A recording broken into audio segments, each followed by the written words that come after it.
Hello everyone, welcome back to my YouTube channel Malini's time স্টোরিতে তোমাদের অনেক অনেক ওয়েলকাম। চলে এলাম নতুন একটা ভিডিও নিয়ে।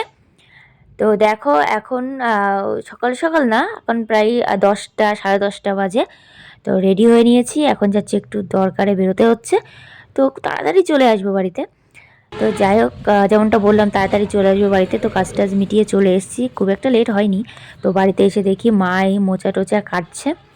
তো মোটামুটি রান্নার মোচাটা আমি কাটতে পারি না, যার জন্য মোচাটা মা কেটে দিচ্ছে। যে মাও এখন একটু বেরোবে, একটু দরকারে মা যাবে। তো এই যে আমি কিন্তু রান্নাবান্না সব একা একাই করবো এখন। সবজি টবজি কিছু কিছু কাটা হয়েছে, তো এখনও অনেকটা কাটা বাকি। আর শীতকাল মানেই তো নানান ধরনের সবজি।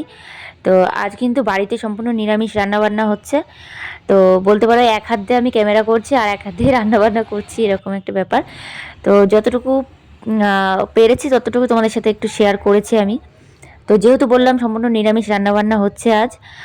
দেখো এই যে এদিকে ডাল সেদ্ধ হচ্ছে, আর ওদিকে তোমাদের সবজি কাটাটা দেখালাম। তো আরও সবজি কয়েকটা কেটেছি, সেটা দিয়ে আজ ভেজ ডাল হবে। আর যেহেতু অনেকটা বেলা হয়ে গেছে রান্না করতে, তো আমি দুদিকে চাপিয়ে দিয়েছি।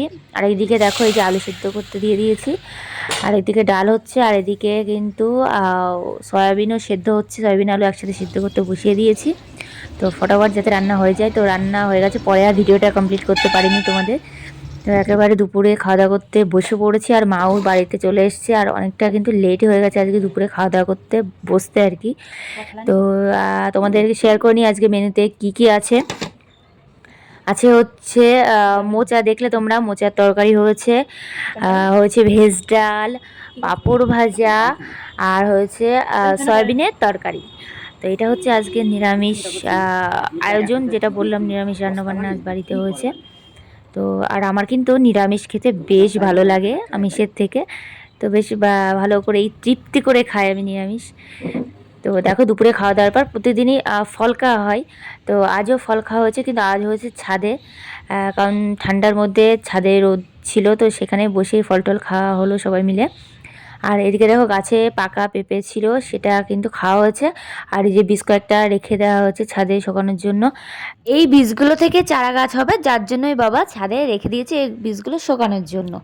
আর জানো তো বন্ধুরা, এই পাকা পেঁপে খাওয়া শরীরের পক্ষে ভীষণই উপকারী।